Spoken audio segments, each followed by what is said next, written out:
हाँ, so good morning everyone once again. हाँ, good morning Manju. तो अभी हम लोग जो चीज़ देखेंगे ना आज वो थोड़ी सी प्रैक्टिकल चीज़ें हैं। और चूंकि इलेक्शंस हो रहे हैं राजस्थान में और जनरल इलेक्शंस हैं 2024 में, तो आप उससे रिलेट कर पाओगे चीज़ों को। प्रैक्टिकल चीज़ें देखेंगे, एकदम प्रैक्टिकल एप्लीकेशन देखेंगे चीज़ों का। ठीक है, जो लोकसभा कॉन्स्टिट्यूंसीज हैं, राज्यसभा सॉरी विधानसभा कॉन्स्टिट्यूंसीज हैं। ठीक है, तो ये सब चीज़ें हम लोग देखेंगे इसमें। प्रैक्टिकल है ना ये चीज़ें। राजस्थान में कितनी है? 200 है विधानसभा की, है ना। और राज्यसभा लोकसभा की कितनी है जिसके इलेक्शंस होते हैं, डायरेक्ट इलेक्शंस होते हैं?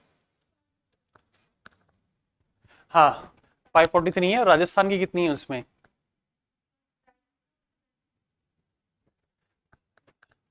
लोकसभा में जो आप बता रहे हो ना 543 कॉन्स्टिट्यूंसी सीटें बता रहे हो, तो राजस्थान से लोकसभा की, हाँ 25 है ना, ये लिखा हुआ ना 25।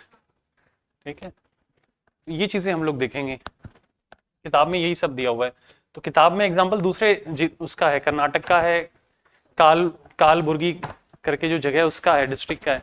हम जो कि राजस्थान में, तो हम लोग, मैंने राजस्थान का एग्जाम्पल लिया है इसमें, है ना, राजस्थान का एग्जाम्पल लिया। तो अभी इलेक्शंस हो रहे हैं, तो डिफरेंट डिफरेंट जो पॉलिटिकल पार्टीज हैं विधानसभा इलेक्शंस में अपने कैंडिडेट्स खड़ी कर रही हैं ना, डिफरेंट पॉलिटिकल पार्टीज। वो हम थोड़ा सा देख लेंगे। जैसे कांग्रेस की लिस्ट आ गई, पहली लिस्ट निकली, दूसरी निकली, ऐसे करके धीरे धीरे लिस्ट आ रही है। ऐसे बीजेपी ने अपनी लिस्ट निकाली है। राजस्थान में जो इलेक्शंस होने, 200 सीट है अपने यहाँ पे विधानसभा की। तो कौन सी सीट पे कौन खड़ा होगा, है ना, धीरे धीरे वो अलग अलग पॉलिटिकल पार्टी अपनी अपनी सूची जारी कर रही है। तो उन्होंने पहली सूची जारी करी थी बीजेपी ने, सेकंड सूची है। जैसे जैसे लोगों को टिकट मिल रहा है, कुछ लोगों को टिकट मिल रहा है, कुछ का टिकट कट रहा है। तो आप रोजाना देखते हो न्यूज़पेपर में, कुछ लोग नाराज हो जाते हैं, पार्टी चेंज कर लेते हैं। तो ये प्रैक्टिकल चीजें हैं, वो हम लोग देखेंगे। ठीक है, एकदम प्योर प्रैक्टिकल चीजें। हमने यहाँ खत्म किया था ना उस दिन, यहाँ लास्ट था। ओके, तो आपने पढ़ा तो कुछ, अगर पढ़ा हो तो बताओ, मेरे को कुछ पूछना है तो शुरू करते हैं। न्यूज़पेपर लास्ट में देख लेंगे, अभी शुरू करते हैं। ये थोड़ा ना डिस्कस किया था हमने। ठीक है, तो एनसीईआरटी का जो चैप्टर हम लोग पढ़ रहे हैं, इलेक्टोरल पॉलिटिक्स। तो इसमें इलेक्टोरल शब्द का मतलब क्या है? चुनाव, इलेक्शंस, है ना। तो इलेक्शंस को लेके जो भी पॉलिटिक्स होती है, जो अभी आप करंटली देख रहे हैं, राजस्थान में देख रहे हैं, और नेशनल लेवल पे 2024 के इलेक्शन होने लोकसभा की, उसमें आप देख रहे हैं। ठीक है, तो इसमें जो नेक्स्ट जो हेडिंग है, इसमें यही लिखा हुआ है कि भाई ये जो कंपटीशन है ना, इलेक्टोरल पॉलिटिक्स की जो बात हो रही है, different different political parties competition कर रही है ना आपस में, एक दूसरे में कमियां निकाल रही हैं, है ना, और इस तरह से चलता रहता है पूरे दिन डिबेट। तो ये जो चीज़ है, ये अच्छी है कि बुरी है ना? जो पॉलिटिकल पार्टीज आपस में सत्ता के लिए जो भी खींचतान कर रही हैं, छीटाकशी कर रही हैं, इज इट गुड, और है ना, इज इट बैड? तो इसका नेगेटिव साइड अगर हम लोग देखें, है ना, डिमेरिट्स अगर देखें, नेगेटिव साइड को और क्या कहते हैं? कॉन्स भी कहते हैं, है ना। तो ये जो राजनीतिक जो आपस में इनमें कंपटीशन चलता रहता है ना, is it good for democracy और बैड फॉर डेमोक्रेसी, यही चीज है ना, is it good to have political competition और नॉट? पहले हम नेगेटिव साइड देख लेते हैं। ठीक है, तो डिफरेंट डिफरेंट पॉलिटिकल पार्टीज में इलेक्शंस जीतने के लिए आपस में जो कंपटीशन हो रहा है, उसके नेगेटिव क्या हो सकते हैं? ऑब्वियस सी बात है कि भाई लोग क्या है, दो धड़ों में बढ़ जाते हैं, है ना, डिफरेंट डिफरेंट फैक्शंस में बदल जाते हैं, डिफरेंट डिफरेंट ग्रुप्स में बदल जाते हैं। ठीक है, तो इससे क्या होता है, जैसे आप जिस लोकेलिटी में रहते हो, तो कुछ लोग कांग्रेस को चाहते हैं, कुछ लोग बीजेपी को चाहते हैं, कुछ लोग हो सकता है बीएसपी को चाहते हैं, कुछ लोग हो सकता है ना उस एरिया की कोई और पॉलिटिकल पार्टी है या आप पार्टी है, उसको चाहते हैं। तो क्या होता है, समाज में हम लोग क्या हो जाते हैं,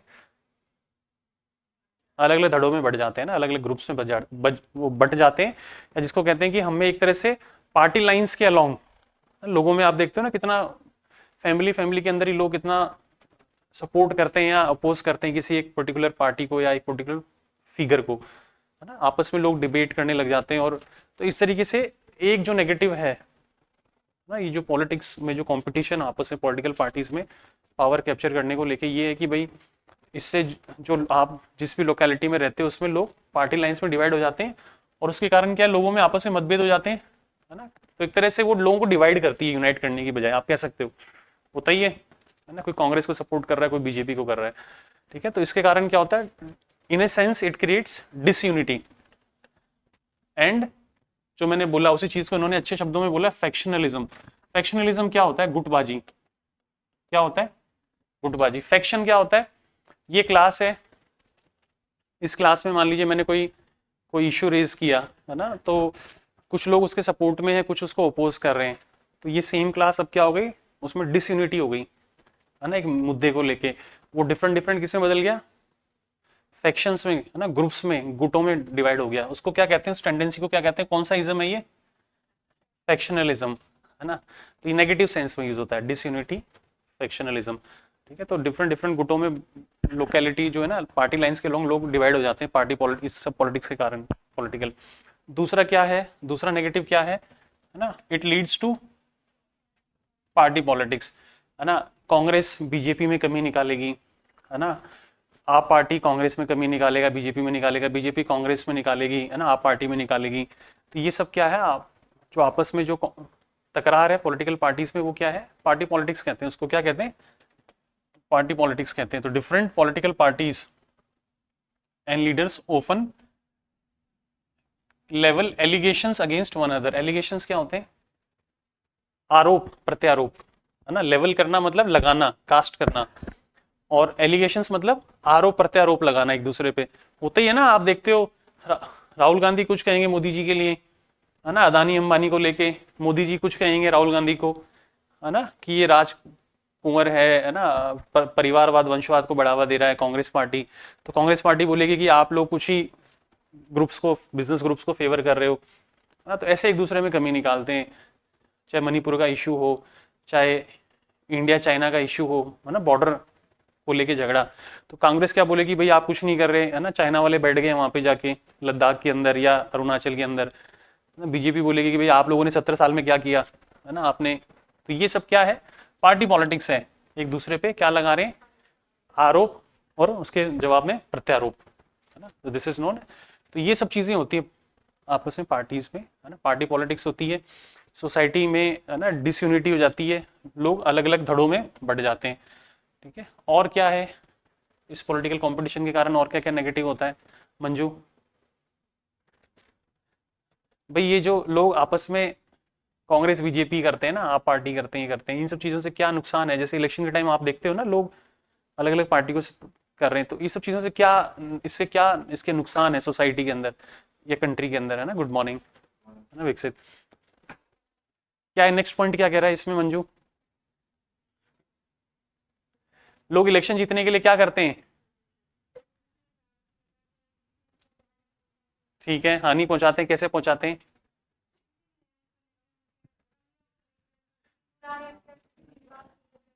पुराने किसी विवाद को लेके, है ना, खड़ उसको वापस से निकाल लेते हैं, या किसी का करप्शन केस को लेके बातें करते हैं।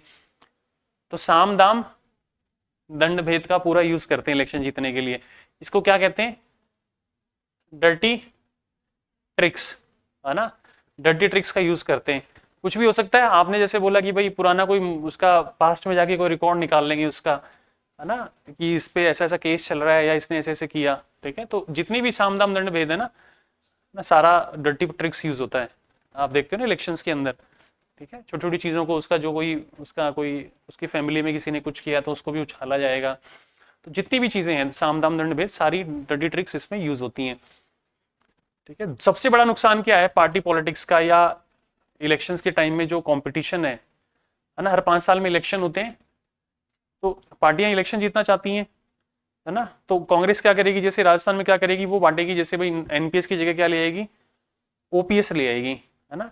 ओल्ड न्यू पेंशन स्कीम की जगह क्या प्रपोज किया कांग्रेस ने, जैसे राजस्थान में ओल्ड पेंशन स्कीम, या मोबाइल फोन डिस्ट्रीब्यूट कर दिया, है ना। ऐसे ही डिफरेंट डिफरेंट स्टेट में बीजेपी गवर्नमेंट होगी, है ना, वो भी, है ना, क्या करेगी भाई, जैसे, है ना, कोई इशू उठाएंगे, मंदिर का इशू उठाएंगे, या, है ना, कोई भी आपने 70 साल में क्या किया, जो भी इस तरह के इश्यूज उठाएंगे। तो प्रॉब्लम क्या है कि हर पार्टी को 5 साल के लिए मिलता है काम करने का टेन्योर, है ना, और 5 साल बाद उसका एग्जाम होता है। सही बात है ना, 5 साल बाद उसका एग्जाम होता है, तो उसको वह चीजें करनी पड़ती हैं जो उसको 5 साल बाद फायदा पहुंचाएंगी। तो वो कभी भी 50 साल, 10 साल, 15 साल का सोच के कोई काम नहीं कर पाती हैं। क्यों? जो चीज 10 साल बाद आएगी, 15 साल बाद आएगी, उसके वोट मैं उस टाइम होऊंगा नहीं होऊंगा, है ना, मुझे उसका फायदा मिलेगा नहीं। तो मैं वो चीजें करने की कोशिश करूंगा जो मुझे शॉर्ट टर्म में, है ना, अभी का अभी मुझे, जो मेरी पार्टी को या मुझे फायदा पहुंचाएगा, लोगों में मेरी इमेज पॉजिटिव छवि क्रिएट करेगा। तो मैं कौन सी चीजें लाऊंगा? हो सकता है ओल्ड पेंशन स्कीम, हो सकता है ना, इसमें अपने अपने व्यूज हैं। हो सकता है ओल्ड पेंशन स्कीम वित्तीय बाहर डालेगी सरकार के ऊपर। काफी इकोनॉमिस्ट है, उन्होंने क्रिटिसाइज किया, आरबीआई ने क्रिटिसाइज किया ना, आरबीआई ने कहा कि भाई सरकार पे बहुत भार पड़ता है।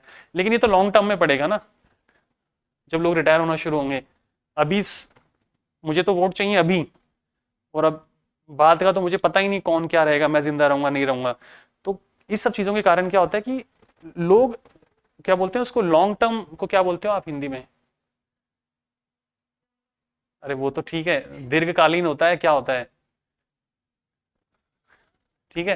तो लॉन्ग टर्म, शॉर्ट टर्म, तो जनरली पार्टीज क्या करती हैं इन सब चीजों के चलते हुए, है ना, it does not allow long term policies to be formulated, है ना। आप 10 साल, 15 साल, 20 साल की योजना बनाने की बजाय आप क्या करते हो, जो मुझे 5 साल बाद या अभी इलेक्शन से मुझे फायदा देगी, तो मैं उस चीज पर ज्यादा फोकस करूंगा, बजाय भले ही वो मेरे लिए नुकसानदायक है ना, फ्री इलेक्ट्रिसिटी देना किसानों को, है ना, फ्री सब्सिडाइज्ड यूरिया देना, वो हो सकता है मेरे लिए नेगेटिव है, लेकिन मुझे चूंकि इलेक्शन में आना है वापस जीत के 5 साल बाद, तो मैं उस चीज पर फोकस करूंगा जो मुझे अभी बेनिफिट देगी।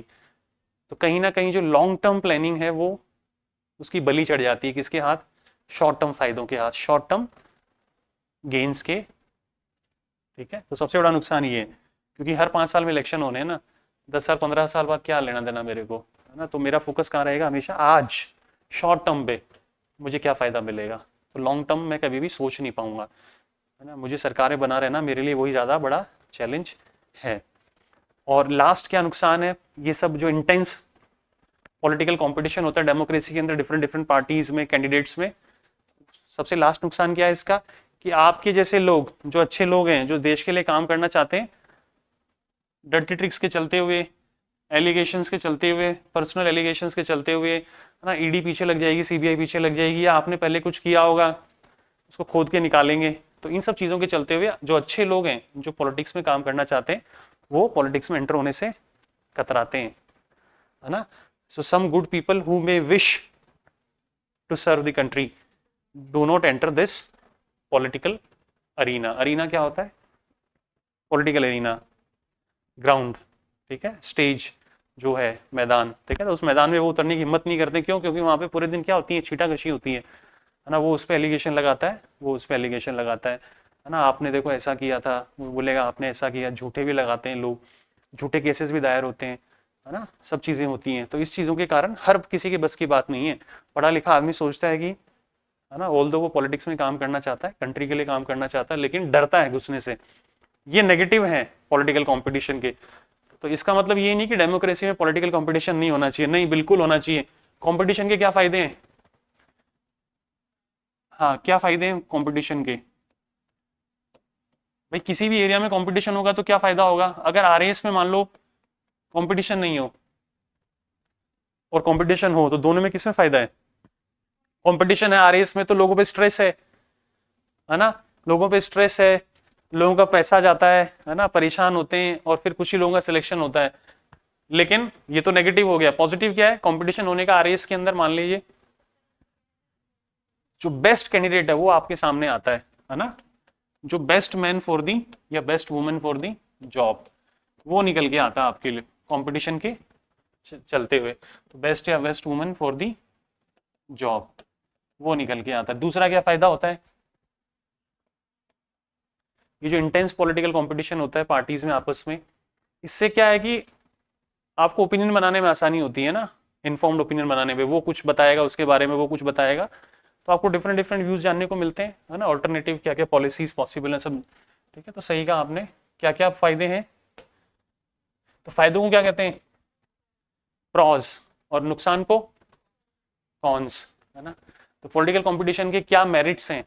वो डिमेरिट था, अब मैं पॉजिटिव साइड की बात कर रहा हूं। तो मैं ये कहना चाहता हूं, अगर एग्जाम में क्वेश्चन आता है तो यूपीएससी हो चाहे आरएएस का एग्जाम हो, जब मुख्य परीक्षा होती है तो उसमें आपको एक बैलेंस्ड ओपिनियन देना है। तो आपको क्या ओपिनियन बनाना है कि हाँ ठीक है, भले ही नेगेटिव है लेकिन उसके पॉजिटिव भी अल्टीमेटली आप क्या चाहते हैं कि होना चाहिए पॉलिटिकल कंपटीशन, है ना। देखो हर चीज़ के नेगेटिव होते हैं लेकिन दैट डजंट मीन कि हम उस चीज़ को नहीं करें, है ना, ठीक है। तो कंपटीशन बिल्कुल होना चाहिए क्योंकि लॉन्ग टर्म में ये हमें क्या करता है, फायदा पहुंचाता है डेमोक्रेसी को, देश को। कैसे पहुंचाता है?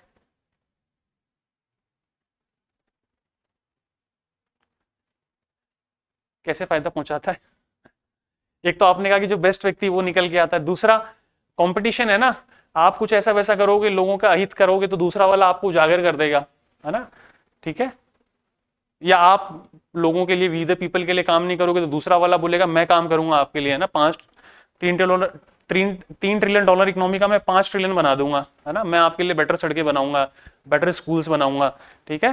तो कंपटीशन रहेगा तो क्या है, आप नहीं करोगे तो ये आप पार्टी, आप नहीं तो बीजेपी, नहीं तो कांग्रेस, नहीं तो टीएमसी, नहीं तो डीएमके, जो मेरे लिए काम करेगा, है ना भाई, जो भी मेरे को बेनिफिट पहुंचाएगा, चाहे वो रिजर्वेशन के टर्म्स में हो, विमेन रिजर्वेशन के टर्म्स में हो, है ना, अल्कोहल बैन करने के टर्म्स में हो, है ना, इंडिया चाइना इशू हो, तो जो लोगों को सर्व करेगा उसको वोट मिलेगा और बाकी एलिमिनेट हो जाएगा इस कंपटीशन के चलते हुए, ठीक है। तो ऑल दो पॉलिटिकल कंपटीशन से हम में क्या होता है, सोसाइटी में टकराव होता है ना, मनमुटाव होता है, डिविजन्स होते हैं, है ना, डर्टी ट्रिक्स का यूज होता है, अगलीनेस होती है, बट अल्टीमेटली लॉन्ग टर्म में it forces political parties and जो उनके लीडर्स हैं candidate to serve the people. तो अल्टीमेटली हम क्या चाहते हैं भाई, डेमोक्रेसी में किसका राज है? वी द पीपल का। तो जो भी लोग हैं सरकार में वो किसके लिए काम करें?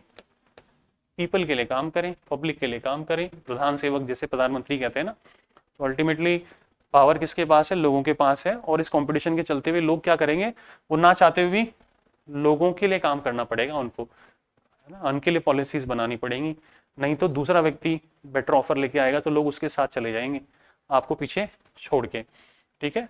तो पॉलिटिकल पार्टीज को ये मालूम है that if they raise issues, जो लोगों के दिल के करीब, अगर वो इश्यूज को रेज करेंगे तो उनको क्या मिलेंगे?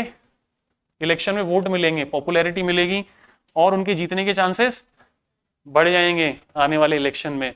तो अभी आप देखते हो बीजेपी किस तरह के इश्यूज उठाती है, कांग्रेस उठाती है ना, एक दूसरे को, वो मंदिर जाता है तो वो भी मंदिर जाता है भाग के, ठीक है। भाई लोगों को क्या पसंद है? लोगों को ओल्ड पेंशन स्कीम चाहिए, सरकारी कर्मचारी और उनके परिवारों को, ये लो ओल्ड पेंशन लो। आपको महिलाओं को क्या चाहिए? रिजर्वेशन चाहिए 33%, ये लो 33%, और ठीक है। या अभी मंदिर जैसे 22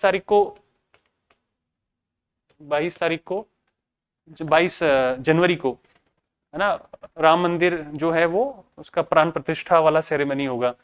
तो अभी इलेक्शन है ना 2024 में, तो हर चीज क्या है, आपको क्या पसंद है उसके हिसाब से आप नहीं करोगे तो दूसरा आगे करेगा। फिर वो कोई भी इशू हो, फिर वो पानी का हो, बिजली पानी का हो, रोटी कपड़ा मकान का हो, है ना, किसी भी इशू का, एजुकेशन का हो या राष्ट्रवाद का इशू हो, तो जो दिल के करीब है लोग क्या करेंगे, उस इश्यूज को उठाएंगे और उसको करने की कोशिश करेंगे।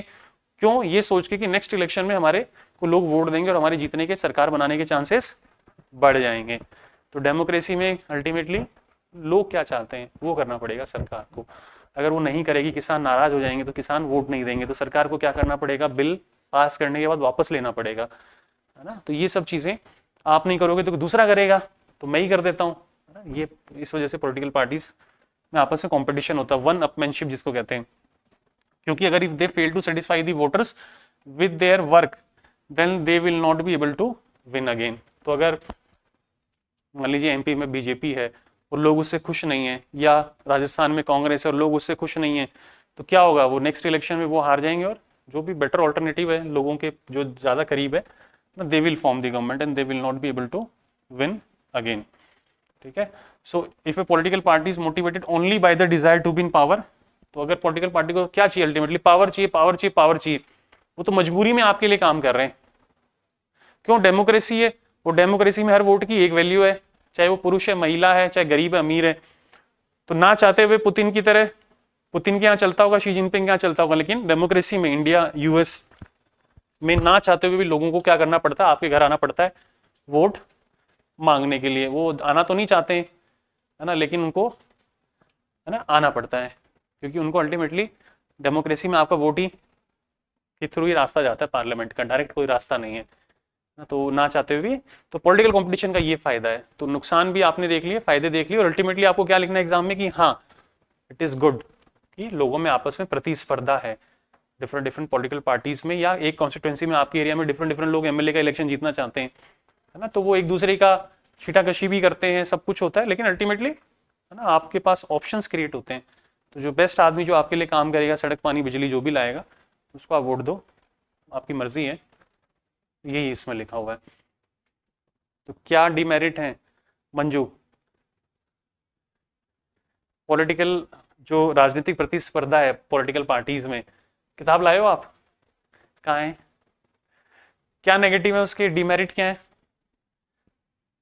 सबसे पहला नेगेटिव क्या है, ये जो आप सोसाइटी में है ना, आप और मेरी फैमिली में आप देखो, एक जना एक इशू पे सपोर्ट करेगा एक पार्टी को या एक लीडर को, दूसरा उसको ओपोज करेगा। तो घर घर में ही हम लोग देखते हैं ना, शादी वादी का इस तरह से लोग इकट्ठा होते हैं, तो उस टाइम में नहीं, लोगों में बहस हो जाती है, लोग आपस में लड़ पड़ते हैं। और ऐसे सोसाइटी में होता है, समाज में होता है, तो उससे क्या होता है, थोड़ा सा मन मुटाव होता है, डिसयूनिटी होती है कंपटीशन के चलते हुए। और क्या नेगेटिव है, फैक्शन, अलग अलग ग्रुप्स में बढ़ जाती है ना सोसाइटी, कांग्रेस का है, बीजेपी का, या आप वाले को देता है ना, ऐसा। तो फैक्शनलिज्म हो जाता है, फैक्शंस, ग्रुप्स, गुटों में बढ़ जाता है समाज। और नेगेटिव क्या है, और क्या होता है, पॉलिटिकल इंटेंस, सबको इलेक्शन जीतना है, तो आदमी क्या करता है, एक दूसरे पे आरोप प्रत्यारोप करते हैं, है ना, आपने क्या किया 17 साल में, फिर वो बोलेगा आपने क्या किया, वो बोलेगा आपने मणिपुर में क्या किया, है ना, इस तरह से बातें होती हैं। ठीक है, आपने करप्शन किया, आपने वो किया, है ना, आप वंशवाद को, परिवारवाद को बढ़ावा दे रहे हो, है ना, आप सूडो नेशनलिस्ट हो, है ना, तो एक दूसरे पे आप सेकुलर, वो बोलेगा कि आप ना सेकुलर नहीं हो, आप क्या सूडो सेकुलर हो, है ना। तो जैसे क्या होगा, जैसे एक होता है नेशनलिस्ट होता है, क्या होता है नेशनलिस्ट, क्या होता है नेशनलिस्ट, आप नेशनलिस्ट हो क्या नहीं हो, आप नेशनलिस्ट हो, क्या होता है नेशनलिज्म, क्या होता है, चलो ये बताओ, नेशनलिस्ट को तो छोड़ो, नेशनलिज्म कौन सा इज्म है, कौन सी आइडियोलॉजी है? Nationalism ism, secularism, communism, socialism, capitalism, है ना, फेमिनिज्म, ये सब क्या है, इज्म है, सोच है, विचारधारा है। ये कौन सी वाली विचारधारा है नेशनलिज्म वाली, ये कौन सी आइडियोलॉजी है भाई? इसमें किसको ऊपर रखते हैं, नेशन को ऊपर रखते हैं। सो इस ये आइडियोलॉजी क्या कहलाती है, किसी भी देश के अंदर हो सकती है। देखो, तो इंडिया में होगी तो हम बोलेंगे इंडिया फर्स्ट, और यूएस में इलेक्शन हो रहे हैं, वहां खड़े हो आप, तो क्या बोलोगे, अमेरिका फर्स्ट, है ना, चीजें वही हैं। तो जिसमें आप नेशन को सबसे ऊपर रखते हो, है ना, पर्सनल इंटरेस्ट है, तो उसमें नेशनलिज्म इज ऑल अबाउट राष्ट्र, नेशन फर्स्ट, बाकी सब चीजों से ऊपर। ठीक है, तो एक ने कहा कि ना मैं नेशनलिस्ट हूं, है ना, तो वो बोलेगा नहीं आप नेशनलिस्ट नहीं हो, आप क्या हो,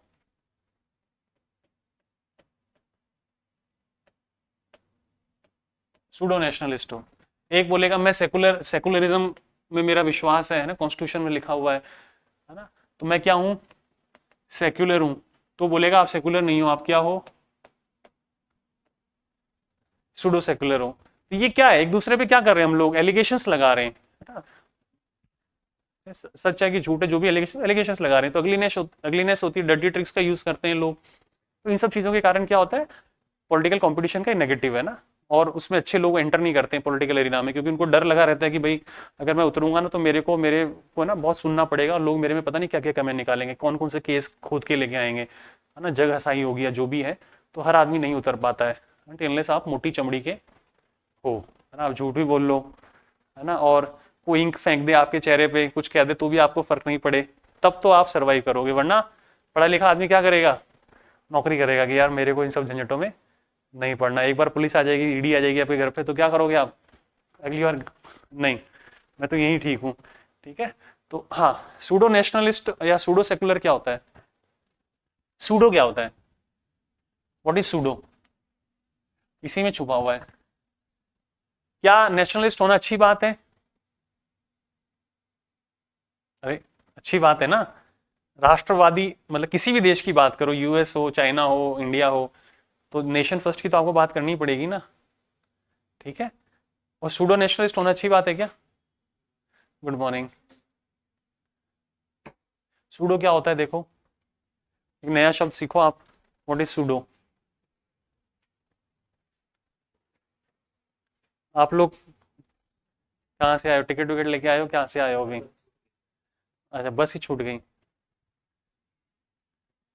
भीड़ ज्यादा रही होगी ना उसमें। हाँ, क्या होता है सूडो?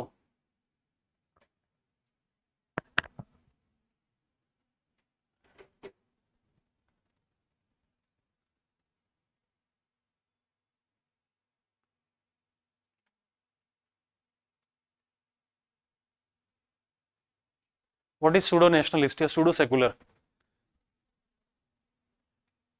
ये टर्म्स अखबारों में आती हैं और हम लोग ध्यान नहीं देते हैं।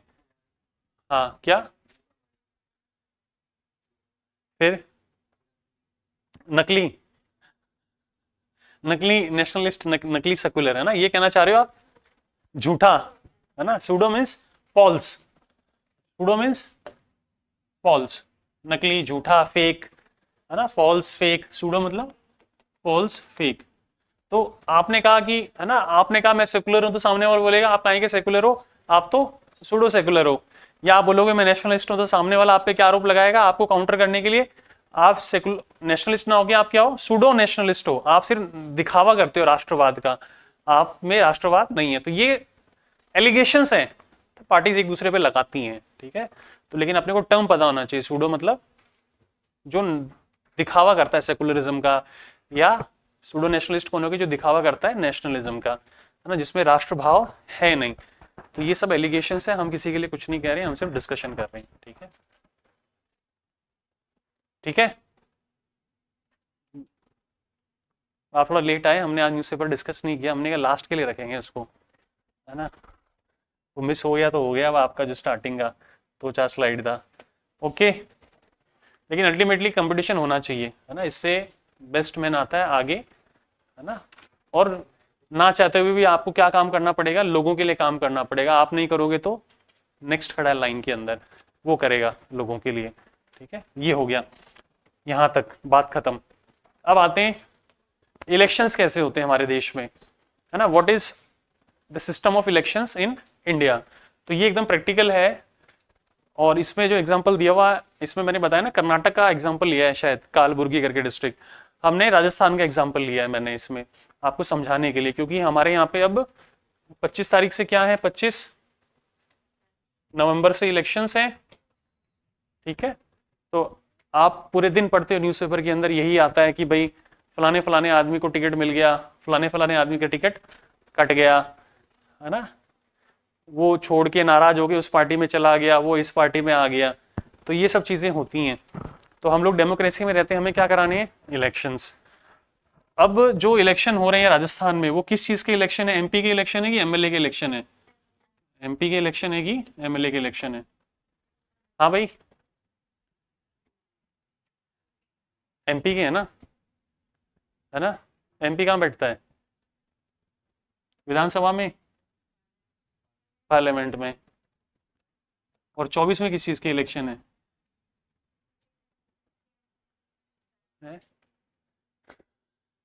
क्या देखते देखते नहीं होगा चारों तरफ आजकल, जब घर से निकलते हो लोग क्या कर रहे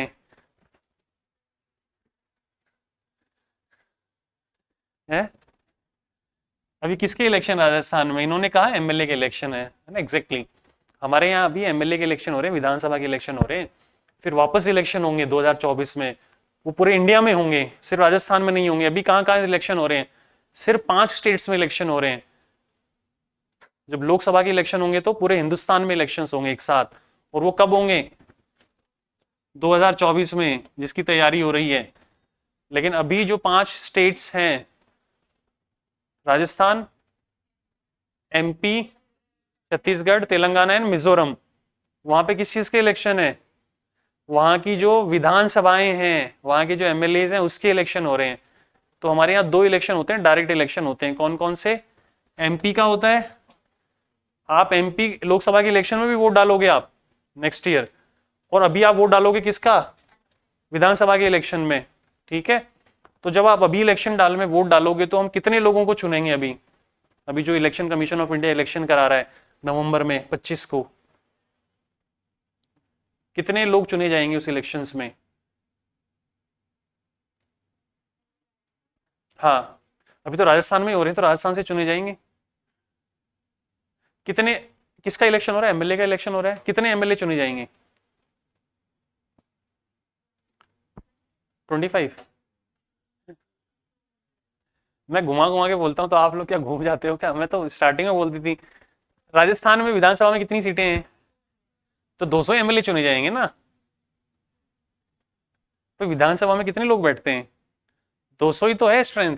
तो 200 सीटों पे इलेक्शन होंगे ना अभी, चाहे मैं सीट बोलूं चाहे मैं एमएलए बोलूं, ले दे के बात तो वही है ना, एक सीट से एक एमएलए आएगा, ऐसे करके 200 सीट से 200 एमएलए आएंगे, ठीक है। तो आप जिस एरिया में पड़ता है, आपका विद्याधर नगर है कि चाक बगरू फगरू जो भी है, उसमें देख लेना कौन कौन खड़ा हो रहा है उसमें, कांग्रेस बीजेपी और बाकी पार्टी से, उसमें आप चुन लेना, ठीक है।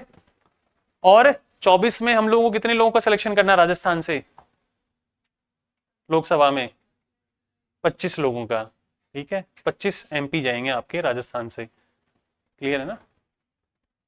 हाँ, तो हमारे यहाँ किस किस के इलेक्शन होते हैं, डायरेक्ट इलेक्शन, लोकसभा और विधानसभा के, लोकसभा के और स्टेट असेंबली के। स्टेट असेंबली को हिंदी में क्या कहते हैं हम लोग, विधानसभा कहते हैं, है ना। हर एक स्टेट में विधानसभा होती है, वो किस पे कानून बनाती है, जो राज्य सूची में स्टेट लिस्ट में जो टॉपिक दिए हुए हैं उस पे। और पार्लियामेंट में जो एमपी भेजोगे आप, वो किस पे कानून बनाते हैं, जो दिल्ली में बैठे हैं, वो सेंटर वाली जो लिस्ट है। क्योंकि हमारे यहाँ कौन सा वाला सिस्टम फॉलो करते हैं हम लोग, फेडरलिज्म, संघवाद, है ना। तो कुछ काम तो पूरे इंडिया के लिए कॉमन लॉ बनते हैं, army, currency, foreign affair, communication, और कुछ हैं पुलिस वगैरह, वो हर एक स्टेट को अपना अपना दे दिया, अपने हिसाब से अपने इलेक्शन करो विधानसभा के, और अपने कानून अपने हिसाब से बनाओ, है ना। फेडरलिज्म है ना यहाँ पे, संघवाद है, ठीक है। तो कब कब इलेक्शन होते हैं हमारे यहाँ पे, 5-5 साल में। तो 18 में हुए थे, 23 आ गया, तब 19 में हुए थे लोकसभा के, 24 में हो जाएंगे। तो 5-5 साल में इलेक्शन होते हैं। तो जैसे 5 साल पूरे होते हैं तो 5 साल का कार्यकाल होता है हमारे देश में, यूएस में 4 साल का होता है, हमारे यहाँ 5 का होता है, किसी में 6 साल का भी होता है, राज्यसभा का 6 का अपना। हाँ, तो 5 साल हो गए पूरे, 5 साल बाद क्या होगा, सडनली खत्म, ठीक है। आपका जो मैंडेट था, लोगों ने आपको जो राज करने का जो अधिकार दिया था, 5 साल के लिए दिया था। तो जैसे 5 साल पूरे होंगे तो वो जो लोकसभा में जो बैठे हैं एमपी, या विधानसभा में बैठे हैं जो एमएलए, वो डिसॉल्व हो जाएंगे, वहीं पे खत्म हो जाएंगे, ठीक है। और फिर इलेक्शंस होंगे। तो अभी वही हो रहा है, वो सब खत्म हो चुके हैं, अभी सिर्फ इलेक्शन हो रहे हैं। तो नई टीम चुनी जाएगी। तो आफ्टर एवरी 5 ईयर्स, जो टर्म है, अवधि है, of all the elected representatives, elected में कौन कौन है, एमपी भी हैं और एमएलए भी हैं, comes to an end, the Lok Sabha और the Vidhan Sabha stands dissolve. Dissolve हो जाता है ना, चीनी मिला देते हो पानी में और चीनी खत्म हो जाती है, खत्म, आपका कार्यकाल खत्म, 5 साल हो गए। अब आपको, अब आप इलेक्शन की तैयारी करो, अब आपको कोई नहीं पूछता। अब जो नेक्स्ट टीम आएगी ना चुन के, वो अगले 5 साल राज करेगी, और 5 साल बाद वो भी क्या हो जाएगी, डिसॉल्व हो जाएगी, और फिर इलेक्शंस होंगे, ठीक है। तो हर 5-5 साल में जो इलेक्शन होते हैं, उसके इलेक्शन को हम लोग क्या कहते हैं, न्यूज़पेपर क्या है, हाँ, जनरल इलेक्शंस कहते हैं, ठीक है। हर 5-5 साल में इलेक्शन होते हैं, उसको क्या कहते हैं, जनरल इलेक्शन। और मान लीजिए आपने जनरल इलेक्शन करा लिए, 2 साल बाद किसी की तबीयत खराब हुई और वो मर गया, तो फिर वापस इलेक्शन कराना पड़ेगा। तो पूरे देश में कराओगे क्या, उसी सीट का कराओगे, जो बाय बाय कर दिया जिसने बीच में से ही, उसका नया उसकी जगह चुनोगे ना, तो उस वाले इलेक्शन का कहते हैं बाई इलेक्शन कहते हैं, है ना, ठीक है। तो यही आ रहा है पूरे दिन, है ना। अभी जैसे मोदी जी हैं, वो रामलीला मैदान में दशहरा इवेंट में प्रेजेंट थे, ठीक है। ये सब चीजें हो गई। तेलंगाना में क्या चल रहा है, नीचे नीचे हेडिंग देखो आप, क्या लिखा हुआ है, तेलंगाना, इन तेलंगाना पोल कैंपेन, पोल मतलब इलेक्शन कैंपेन, है ना। तो तेलंगाना में भी इलेक्शंस है ना, जनरल इलेक्शंस, ठीक है। तेलंगाना में कब है इलेक्शंस, अपने यहाँ 25 को, तेलंगाना में इलेक्शन कब शुरू है, 30 नवंबर को लिखा हुआ है ना, 30 नवंबर, ठीक है। तेलंगाना में 30 नवंबर को इलेक्शन, तो लोग अपना अपना कैंपेन कर रहे हैं, ठीक है, ये सब चीजें हो रही हैं। तो वहां पे है ना जो भी लॉ है उसका यूज कर रही हैं पार्टियां, है ना, दूसरी पार्टी को दबाने के लिए। तो ये जो 5-5 साल में इलेक्शन होते हैं इसको हम लोग क्या कहते हैं, जनरल इलेक्शंस कहते हैं, चाहे लोकसभा के हो चाहे विधानसभा के हो, स्टेट असेंबली के हो। और बीच में अगर इलेक्शन हो जाता है, किसी का डेथ हो गया, किसी ने रिजाइन कर दिया कि मेरे को तो नहीं करना काम आगे, मेरी हेल्थ परमिट नहीं करती है मुझे, ठीक है, तो वो सीट को फिल करना पड़ेगा, वैकेंसी को, वैकेंसी क्रिएट हो गई, तो वो जो इलेक्शन होगा उस पर्टिकुलर सीट के लिए, 1 2 3 जितनी भी सीटें, उसको हम लोग क्या कहते हैं, by elections, to fill vacancy caused by death और रेजिग्नेशन। है कोई रिजाइन कर दे, है ना, कोई किसी की मृत्यु हो जाए, बूढ़े लोग होते हैं ना, किसी को कुछ होता रहता है ये सब, तो फिर वो पर्टिकुलर उसका इलेक्शन होता है, उसको कहते हैं बाई इलेक्शंस। और जो नॉर्मल इलेक्शन होता है हर 5 साल में उसको कहते हैं जनरल इलेक्शन। तो जनरल इलेक्शन होते हैं तो क्या होते हैं, राजस्थान में इलेक्शन होगा तो पूरे 200 की 200 सीटों पर इलेक्शन होगा। ऐसे जब लोकसभा का इलेक्शन होगा तो पूरे देश में एक साथ होगा, साइमल्टेनियसली होगा, ठीक है। अब उसके बाद मान लीजिए 1 साल बाद क्या होता है ना उसका भी, फिर उसको उसको बैठा देंगे एक बार, तो फिर उसका इलेक्शन कराएंगे। इन द मीन टाइम उपराष्ट्रपति बन गए, लेकिन उपराष्ट्रपति को फिर जब तक इलेक्शन होगा ना, भरी जाएगी वैकेंसी, तब तक उपराष्ट्रपति राष्ट्रपति का काम करेगा, जैसे चुन लिया जाएगा वो अपना वापस अपने घर अपना काम। और उसको भी खड़ा होना है तो वो भी खड़ा हो सकता है इलेक्शन में, ऐसी कोई प्रॉब्लम नहीं है। आप बताओ।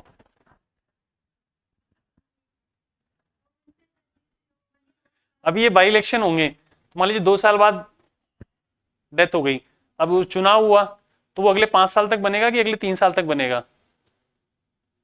आपने इनका क्वेश्चन समझ गए ना आप, छोटा उसको आसान कर दिया मैंने क्वेश्चन को और थोड़ा।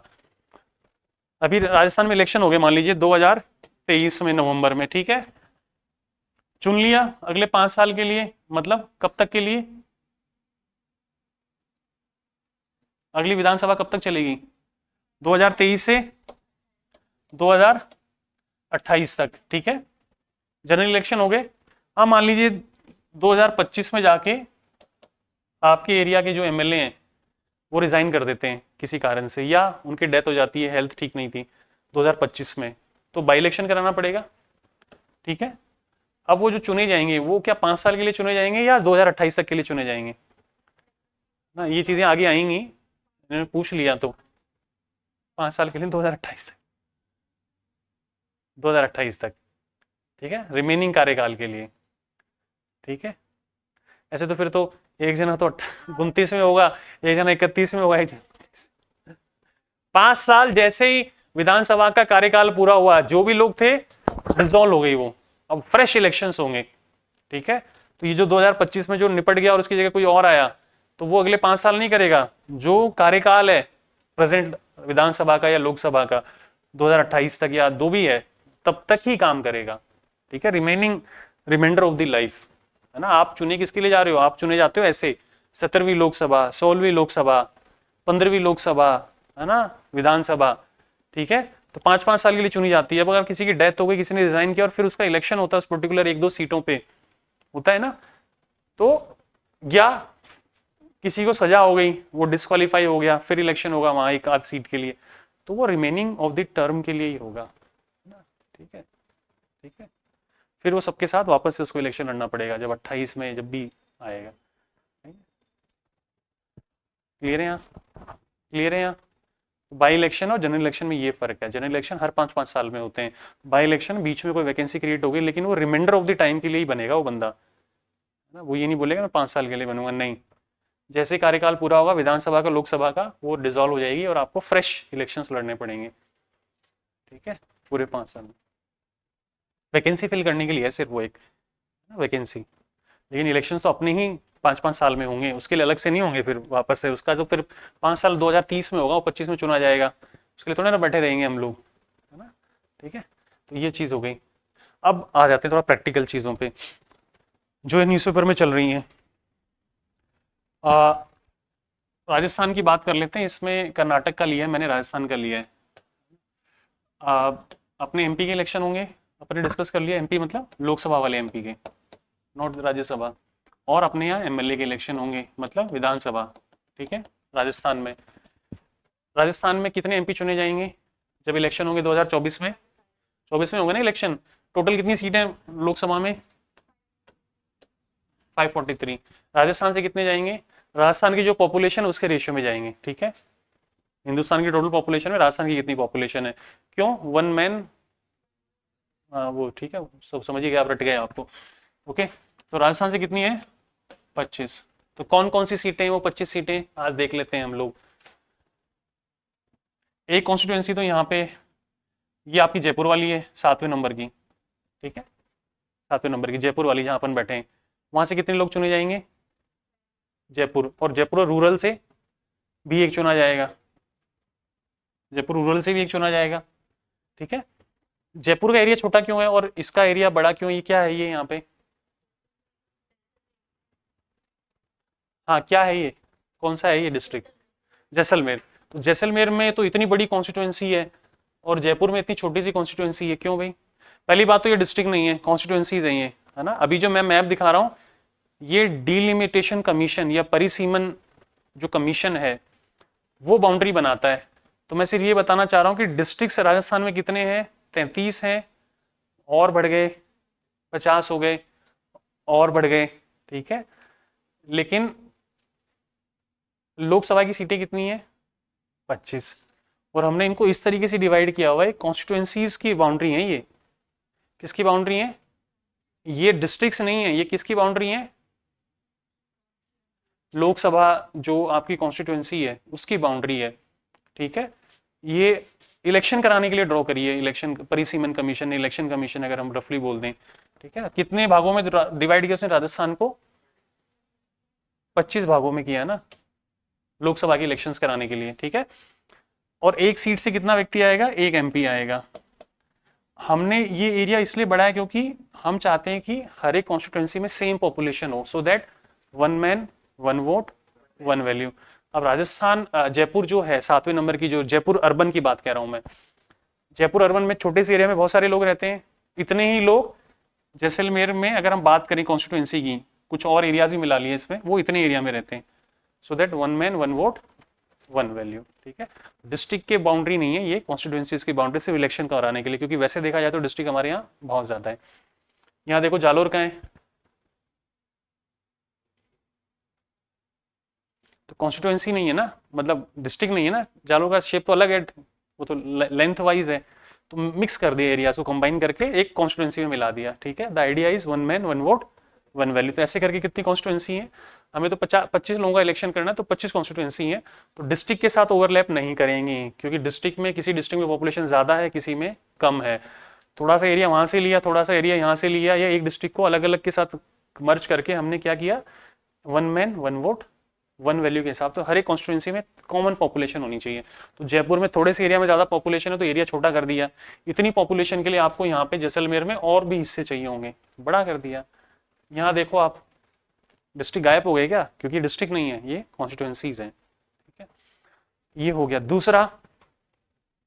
दूसरा, हमारे यहाँ पे ऐसी कम्युनिटीज है जिनके साथ हिस्टोरिकली इनजस्टिस हुआ है ना, और वो वल्नरेबल सेक्शन है, वीकर सेक्शन है। तो अगर इलेक्शन होंगे नॉर्मल, तो ना तो उनके पास पैसा है, ना उनके पास कनेक्शन है, ना उनके पास कोई इन्फ्लुएंस है, तो वो लोग चुन के आने के चांसेस उनके बहुत कम है, ठीक है। तो ऐसे केस में हम लोगों ने क्या करते हैं? सीट रिजर्व कर देते हैं SC एंड ST के लिए। तो राजस्थान में जो 25 सीटें हैं, इसमें ये जो आप वो देख रहे हो, आप ग्रीन में देख रहे हो, और ये कौन सा कलर बोलते हो आप इसको? बेज या जो भी, ठीक है। हम तो रेड मान लेते हैं, वो बेज बेज तो हमें आता नहीं है ठीक है ना। तो ये जो कलर है येलो और बेज, बेज बीच पीच पीच, है ना। तो ये क्या रिजर्व्ड कॉन्स्टिट्यूएंसीज हैं।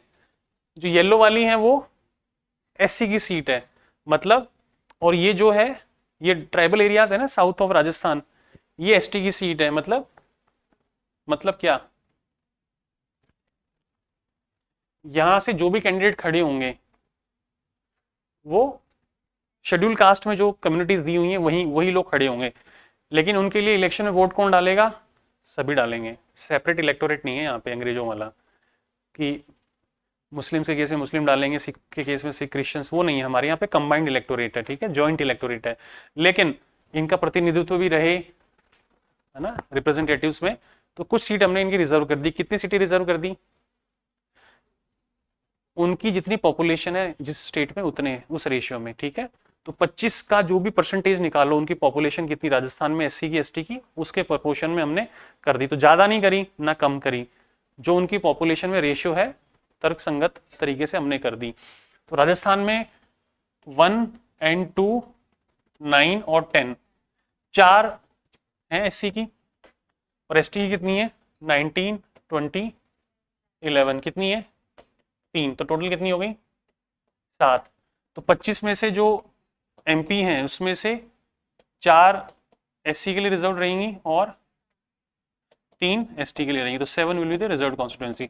अभी विमेन वाला रिजर्वेशन फोर्स में नहीं आया है, तो अभी वो आपको यहाँ देखने को नहीं मिलेगा। नहीं तो जब वो आ जाएगा तो सिर्फ विमेन खड़ी होंगी सीट से, जो भी रिजर्व होगी, है ना, आने वाले टाइम में, ठीक है। तो कौन कौन सी 25 हैं कॉन्स्टिट्यूएंसीज लोकसभा इलेक्शन में? जब लोकसभा में इलेक्शन होंगे तो आप और हम कहाँ बैठे होंगे? अगर मान लीजिए जयपुर में हम रजिस्टर्ड हैं और अगर जयपुर रूरल में रहते हैं, ऐसे करके 25 पूरे राजस्थान को हमने कितने कॉन्स्टिट्यूएंसीज में डिवाइड कर दिया मंजू? 25 में। तो आपकी कौन सी है इसमें से? आप कहाँ वोट डालते हो? कौन सी आपकी कौन सी है? ब्यावर है आपकी? कहाँ है ब्यावर? 23 नंबर भीलवाड़ा है। ब्यावर नहीं है क्या? तो ब्यावर इसका मतलब किसी ना किसी का पार्ट है। अब जबरदस्ती क्या डिस्ट्रिक्ट को बनाए? डिस्ट्रिक्ट तो बहुत है, लेकिन 1 मैन 1 वोट 1 वैल्यू भी तो रखना। तो कुछ एरिया को कंबाइन कर दिया। तो आप वाला कहाँ आता है? पाली इसमें आता है आपका ना, ठीक है।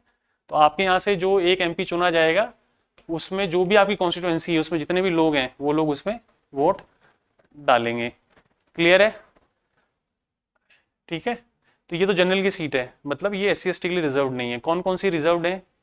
1, 2 SC लिखा हुआ ना, गंगानगर वाली, बीकानेर वाली, और कौन कौन सी थी?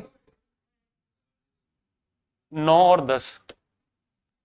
9 और 10 ये देखो लिखा हुआ ना, भरतपुर एंड करौली धौलपुर। करौली धौलपुर एक कर दिया, ठीक है। और ऐसे ही ST के लिए कौन कौन सी है? 19, 20 और 11। तो 19 उदयपुर, बांसवाड़ा,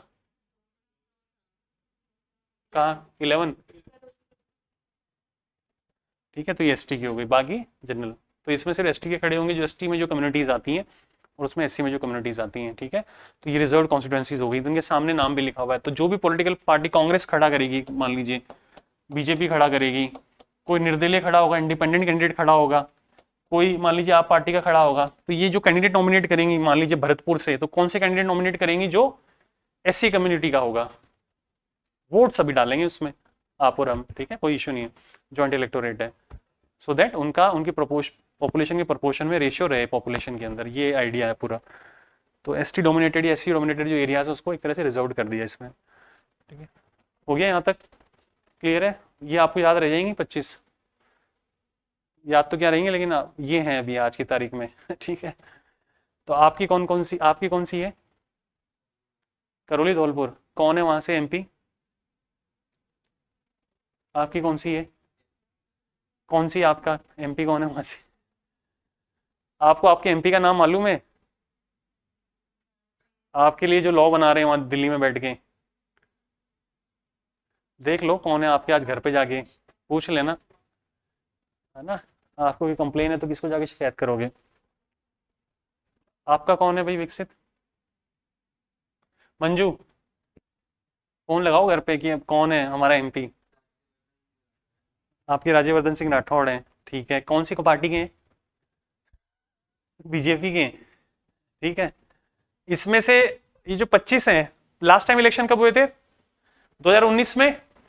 इसमें से कौन कौन सी सीट कांग्रेस जीती थी और कौन कौन सी बीजेपी ने जीती थी? राज्यवर्धन सिंह राठौड़ आपने बताया वो तो बीजेपी से है ना, शूटर रहे हैं ओलंपिक्स में, हाँ ठीक है, वो कौन सी पार्टी से हैं?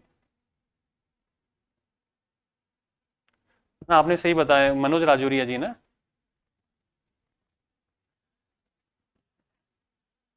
इसमें से कितनी सीट कांग्रेस ने जीती, कितनी बीजेपी ने जीती और कितनी बाकी पार्टी ने जीती 25 में से? ये आप मुझे बता देना, आप कर लेना घर पे बैठे बैठे, ठीक है। आगे बढ़ते हैं। एक तो आप ये कर लेना कल क्वेश्चन, एक तो आपके एरिया के एमपी कौन है वो मुझे बता देना, आपकी कॉन्स्टिट्यूंसी कौन सी है उसका नाम बता देना, उस एरिया से एमपी कौन है ये बता देना। तीसरा, वो जनरल सीट है या एससी एसटी रिजर्व सीट है। चौथा, वो किस पार्टी से है, वो जो व्यक्ति आपका जो एमएलए एमपी है, सॉरी जो एमपी है वो किस पार्टी से है। ठीक है, ठीक है, ये चीज, चार चीजें बता देना, है ना।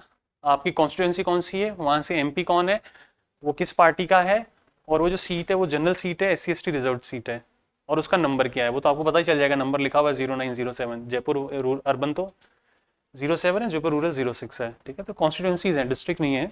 इस हिसाब से डिवाइड किया कि 1 मैन 1 वोट 1 वैल्यू। अब बात आते हैं मेन चीज पे जो आज की तारीख में है, असेंबली इलेक्शंस। तो असेंबली में अब हम लोग एमएलए चुनेंगे अभी 2023 में। कितने एमएलए चुनेंगे? 200। कौन इलेक्शन कराएगा? Election commission of India, free and fair election. अभी इलेक्शन होने हैं, ठीक है। 5 साल का कार्यकाल खत्म हो गया, डिसॉल्व हो गई विधानसभा राजस्थान की। अब इलेक्शन होंगे फ्रेश। वो इलेक्शंस क्या होंगे? बाई इलेक्शन होंगे, जनरल होंगे, जनरल इलेक्शंस होंगे, ठीक है। अभी जो 200 कॉन्स्टिट्यूएंसीज हैं, इसमें कांग्रेस भी अपने लोग खड़े करेगी, बीजेपी भी करेगी, और बहुत सारी पार्टियां खड़ी करेंगी। तो हर दिन आप क्या देखते हो कि पार्टियों की लिस्ट आ रही है, टिकट आ रही है। जब आप कहते हो ना मुझे टिकट मिला कांग्रेस का, तो मतलब अब मैं कांग्रेस की पार्टी सिंबल पे खड़ा हो सकता हूँ, है ना। जो भी कांग्रेस के लोग हैं मुझे वोट दे देंगे, अगर मुझे भी नहीं भी जानते तो कांग्रेस का सिंबल देख के दे देंगे, ऐसे बीजेपी का सिंबल देख के दे देंगे। तो हाँ, ये अपने कॉन्स्टिट्यूएंसीज हैं राजस्थान में। कितनी है? ये डिस्ट्रिक्ट नहीं है इतने, कितनी है? 200। ये इलेक्शंस, इलेक्शंस के लिए हमने क्या किया, पूरे राजस्थान के विधानसभा के इलेक्शंस करवाने के लिए उसको 200 कॉन्स्टिट्यूएंसीज में डिवाइड कर दिया है। तो जहां पॉपुलेशन ज्यादा है, जैसे ये है, ठीक है, जयपुर वाला एरिया, तो जयपुर से कितनी विधानसभा की सीट है? एक, एक अर्बन एक रूरल, और 200 कैसे लाओगे आप? ये तो छोटी छोटी है यहाँ, तो ये देखो ना, ये जयपुर में तो ये तो ज्यादा बता रहा है, आप तो कह रहे हो दो ही हैं। एक तो ये बता रहा है 1 2 3 4 5 6 7, है ना, और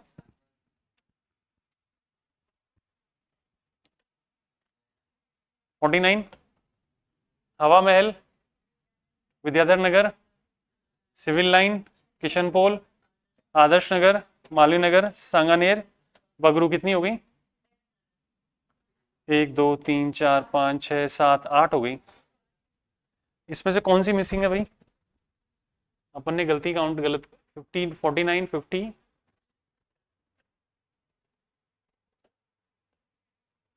मिट क्यों नहीं रहा? वापस गिनो। 49 50 51 52 53 54 55,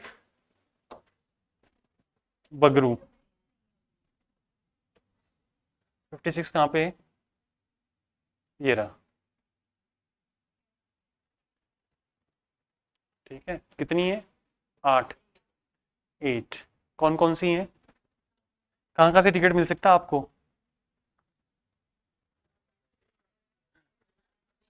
कहाँ से लड़ोगे? आपका एरिया कौन सा है इनमें से? सांगानेर है, कि कौन है वहां से अभी? ठीक है, तो अभी एक तो आप कल ये देख लेना, आप जिस एरिया में रहते हो प्रेजेंटली, जहाँ रहते हो, वैसे तो आपका कहीं और होगा, वो तो एमपी ढूंढ लेना वहाँ का तो, और यहाँ का, क्योंकि यहाँ पे क्या है कि 200 है ना, वैसे तो 25 है लोकसभा की सीट, लेकिन कॉन्स्टिट्यूएंसीज विधानसभा इलेक्शंस में 200 हैं। तो आप जिस भी एरिया में रहते हो वहाँ पे कौन है आपका एमएलए, और उसका नाम क्या है, और किस पार्टी से है, कौन है आपके?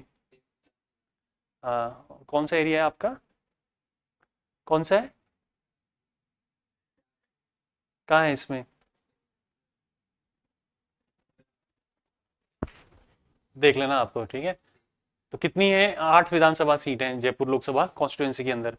तो लोग देखिए, जयपुर लोकसभा कॉन्स्टिट्यूंसी एक है, उसमें विधानसभा की कितनी विधानसभा की कितनी सीट है, 8 है ना। लोकसभा कॉन्स्टिट्यूंसी बड़ी होती है और विधानसभा छोटी छोटी होती हैं।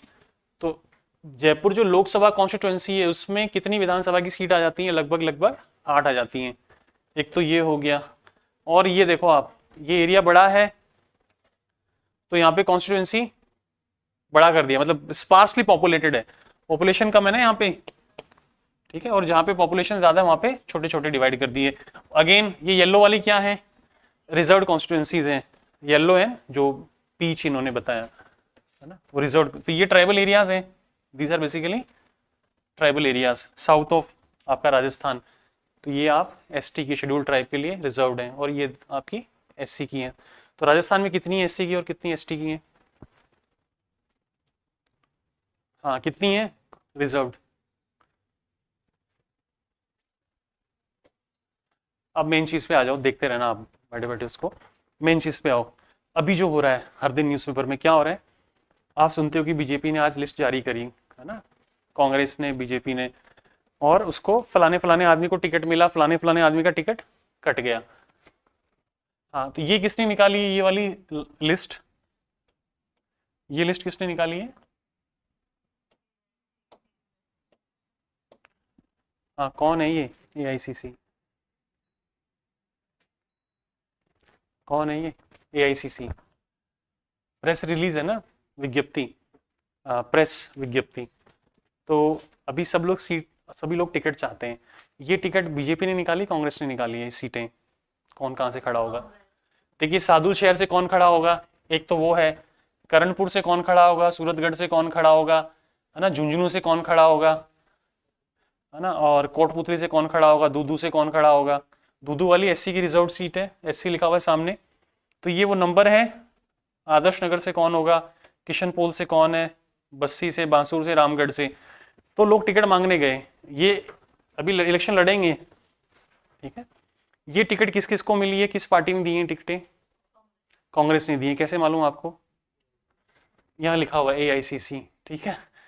तो कांग्रेस को, इन लोगों को, तो ये धीरे धीरे टिकटें आ रही हैं, है ना, जो जिसके करीब है वो उस हिसाब से हर दिन चल रहा है झगड़ा। तो ऑफिशियली आ गया, कुछ पूरा नहीं है लिस्ट, अभी सारे नहीं मिलेंगे 200 आप इसमें, कांग्रेस की धीरे धीरे आ रही हैं, जैसे जैसे जिसका समीकरण बैठ रहा है। तो इसमें कितने लोगों के नाम है, 43। किसने निकाली, केसी वेणुगोपाल जो है ना कांग्रेस के, ठीक है। आपका इसमें जैसे बांसवाड़ा हो गया, एसटी की रिजर्व्ड है ना, ये एसटी की है, ये एससी की है, बाड़मेर जनरल है, सोजत, सोजत से देखो आप, उनको मिला अपने जो पहले चीफ सेक्रेटरी साहब थे, निरंजन आर्य जी ना, आप जिन दो लोगों उस एरिया के उनको मालूम है, निरंजन आर्य जी जो हैं, ही वॉज एसीएस फाइनेंस, और उसके बाद इनको सरकार ने क्या बना दिया था, निरंजन आर्य जी को चीफ सेक्रेटरी बनाया था राजस्थान का। क्या बनाया था, आईएएस ऑफिसर है ना ये। तो पहले इनकी वाइफ को टिकट मिला था, अब इनको टिकट दिया कांग्रेस ने, ठीक है ना। ये चीफ सेक्रेटरी रह चुके हैं राजस्थान के, निरंजन आर्य जी अभी तो थे थोड़े दिन पहले तक, तो इनको वहां से टिकट मिला है। सोजत, सोजत की मेहंदी फेमस है ना, हाँ। आप बताओ कौन कहाँ है। जब मैं जालोर से ऐसे लौटते थे जयपुर के लिए, तो बीच में सोजत आता था। कहाँ आता है सोजत, पाली ना, ठीक है। वहाँ मेहंदी वगैरह फेमस है वहाँ की। कितना किलोमीटर है, 20 किलोमीटर, तो पास ही है ना आपके लिए, ठीक है। तो ये कांग्रेस ने निकाली है, तो जिसका जैसे जैसे अभी, तो अभी बाकी 43 हैं, और भी आ गई है लिस्ट, अभी पूरी नहीं आई है। अब ऐसे ही आपको कांग्रेस में नहीं मिला टिकट, तो अब आप क्या कर सकते हो, बीजेपी में जा सकते हो, बीजेपी को नहीं मिला वो कांग्रेस में जा सकता है। तो ये किसने निकाली है, प्रेस विज्ञप्ति, है ना, जिसमें नरेंद्र मोदी जी बैठे थे, अमित शाह बैठे थे, और इन्होंने, राजनाथ सिंह थे, उन्होंने क्या डिसीजन लिया कि भाई, है ना, यहाँ से कौन खड़ा होगा नुकगढ़ से, बीजेपी की तरफ से, ठीक है। ऐसे ही नोहर हो गया, बीकानेर ईस्ट से कौन खड़ा होगा, है ना, ये सब चीजें। तो पूरी मैंने नहीं लिखी, इतनी जगह नहीं थी इसमें। आमेर जैसे आपका, आमेर से कौन है, सतीश पूनिया जी, ठीक है, और सांगानेर से ना भजन लाल शर्मा जो हैं, ठीक है, ये मनोहर थाना ना, ये डग, छाबड़ा, सांगोद, बूंदी, तो ये बीजेपी की सीटें हैं और वो कांग्रेस की टिकटें हैं। और आपको ये भी नहीं मिली तो फिर क्या करोगे? और पार्टी जाओ, आप पार्टी जाओ, बीएसपी जाओ, और वो भी नहीं मिले तो निर्दलीय खड़े हो जाओ। वो तो मना ही नहीं है इस देश में, है ना, ठीक है, हर व्यक्ति इलेक्शन में खड़ा हो सकता है। तो सीट टिकट मिलने से ये है कि भाई जो कांग्रेस को वोट देते हैं, बीजेपी को देते हैं, या जो बीएसपी को देते हैं, वो आपको ऑटोमेटिकली वोट दे देंगे। तो सीट मिलने के लिए क्या करना पड़ेगा अब? सॉरी, टिकट लेने के लिए क्या करना पड़ेगा? हाईकमान के पास जाना पड़ेगा ना, वहां तक, दिल्ली तक, या जो भी है ना यहाँ पे, ठीक है। तो ये मैं आपको जस्ट दिखाना चाह रहा था। तो 200 ऐसे नाम निकालेगी कांग्रेस और 200 ही बीजेपी निकालेगी, अगर उसका किसी के साथ अलायंस नहीं है। जब अगर मेरा किसी के साथ अलायंस है तो कुछ सीट में उसको दे दूंगा, ठीक है, वहां से मैं नहीं खड़ा करूंगा, मेरा जो अलायंस पार्टनर है वो खड़ेगा। तो 200 सीटों पे ये, 200 पे ये, और ऐसे अलग अलग पार्टियां निकालेंगी। हनुमान बेनीवाल की पार्टी भी निकालेगी, उसका एक पर्टिकुलर एरिया में इन्फ्लुएंस है तो उतनी ही निकालेगी, है ना, सब जगह नहीं निकालेगा वो, ठीक है। तो ये नेशनल पार्टीज हैं, तो ये हर सीट पे खड़ा करती हैं अपनी कैंडिडेट, ठीक है, यहाँ तक। तो आपके एरिया से किसको मिला टिकट? अब जैसे बंधुरा राजे हैं, वो कहाँ से हैं? झालरा पाटन से, ठीक है। हाँ, तो कितनी कॉन्स्टिट्यूंसी रिजर्व्ड है एससी की राजस्थान में? विधानसभा में, विधानसभा में कितनी है? 34, और 25 है एसटी की। लोकसभा में कितनी रिजर्व्ड है एससी की? 84। नहीं नहीं, राजस्थान में कितनी है? राजस्थान में तो 25 है ना, सीईटी 25 है। कितनी कितनी है? ये है लोकसभा, और विधानसभा में 200 है सीटें टोटल, तो कितनी कितनी है?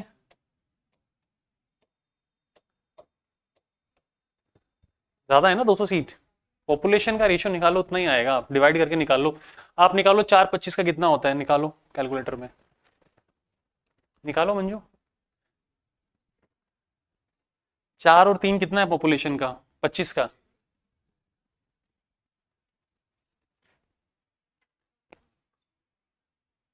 भाई एग्जैक्ट बताओ मुझे कितना परसेंट है? 16 पॉइंट कितना है? कैलकुलेटर में निकालो ना, उसमें कितना है।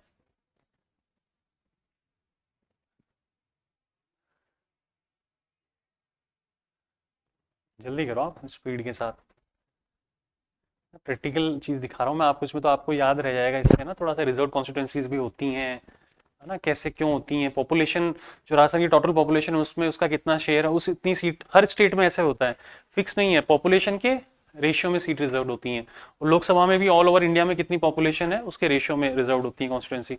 हाँ, ये कितनी है भाई? परसेंटेज बताओ ना, 4 कितना है 25 का? परसेंटेज निकालना आता है ना, कैसे निकालते हैं? 4 डिवाइडेड बाई इंटू 16, और 3 कितना है 25 का? आराम से भाग जा रहा है इसमें तो 12, ठीक है। और इधर, इधर परसेंटेज निकालो, 34 कितना है 200 का? इंटू 100, 17, और 25 कितना है 200 का? वो सिंपल है, सीधा कट जा रहा है। कितना हो गया? देखो यहाँ कितना है, 12 है, वहाँ 12.5 है, यहाँ 16 है, वहाँ 17 है। थोड़ा सा फर्क है, क्यों है ये थोड़ा सा फर्क? पॉपुलेशन के रेशियो में ही है।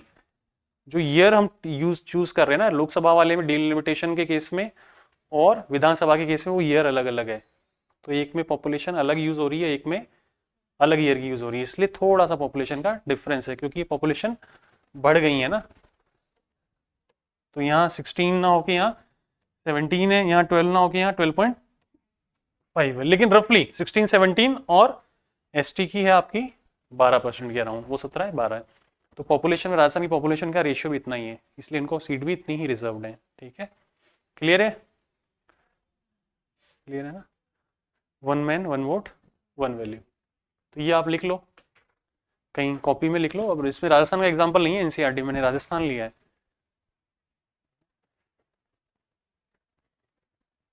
आपके एरिया से ढूंढ के लाना, बीजेपी ने किसको सीट दी है, टिकट दी है, और कांग्रेस ने किसको टिकट दी है, ये आप मुझे कल बताना।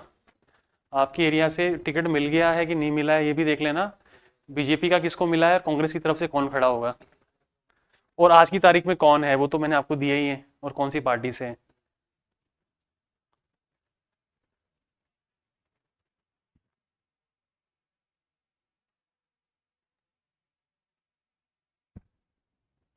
और लोकसभा में कितनी है, 25 में से 4 और 3, ठीक है ना यहाँ तक। ठीक है मंजू, आगे बढ़े।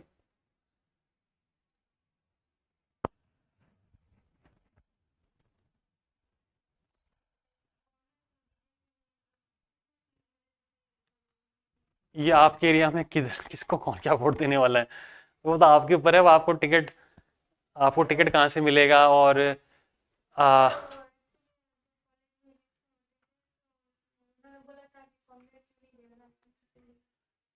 अच्छा, वो आपके उस एरिया में देखो कौन सी पार्टी का ज़्यादा इन्फ्लुएंस है ना, वो उस पर डिपेंड करेगा। फिर आपको लगता है कि नेशनल लेवल पे जो लीडरशिप है, क्या वो भी मायने रखती है, या कोई लोकल इश्यूज पे बेटर किसी ने काम किया है, तो वो डिपेंड करता है ना, आपको देखना पड़ेगा। या आप जैसे एक ही पर्टिकुलर पार्टी के साथ एफिलेटेड हो, तो दूसरा आपको वोट देगा, टिकट ही नहीं देगा। बहुत सारी चीज़ें हैं ना, टिकट ऐसे नहीं मिलती ना आसानी से कि गए और ले आए ना, उसके लिए बहुत सारी चीज़ें चाहिए। वो तो देखो आपके एरिया में किस पार्टी के जीतने के चांसेस ज़्यादा हैं ना, किसके वोटर ज़्यादा हैं, उस हिसाब से वो टिकट लो आप। ठीक है, तो ये जो है ये डिस्ट्रिक्ट्स नहीं है, ये क्या है, कॉन्स्टिट्युएंसीज हैं। लोकसभा की देख ली आपने, और विधानसभा की देख ली, उसमें रिजर्व्ड हैं कुछ कॉन्स्टिट्युएंसीज। तो जो इलेक्टोरल कॉन्स्टिट्युएंसीज हैं, ये कोई परमानेंट फीचर नहीं है, इलेक्शन के टाइम इलेक्शन करवाने के पर्पज से डिमार्केट की जाती है, डिलिमिटेड परिसीमन किया जाता है, और इलेक्शन पूरा पूरा, ठीक है। तो वो जो एक्चुअल डिस्ट्रिक्ट का जो बाउंड्री है तहसील का, उससे ओवरलैप करे भी और ना भी करे, कोई ज़रूरी नहीं, क्योंकि हम इस तरीके से बनाते हैं so that there is 1 man 1 vote and 1 value, 1 man है ना, 1 vote and 1 value. So in our country we follow an area based system of representation, ठीक है। इसमें क्या होता है, जो पूरा कंट्री है, अगर लोकसभा की बात करें, या जो पूरा स्टेट है अगर विधानसभा की बात करें, उसको हम लोग छोटी छोटी कॉन्स्टिट्यूंसीज में डिवाइड कर देते हैं। They are divided into different areas for the purpose of conducting elections. और हर कॉन्स्टिट्यूंसी से कितने लोग चुन के आएंगे, एक जना चुन के आएगा, एक एमपी और एक MLA.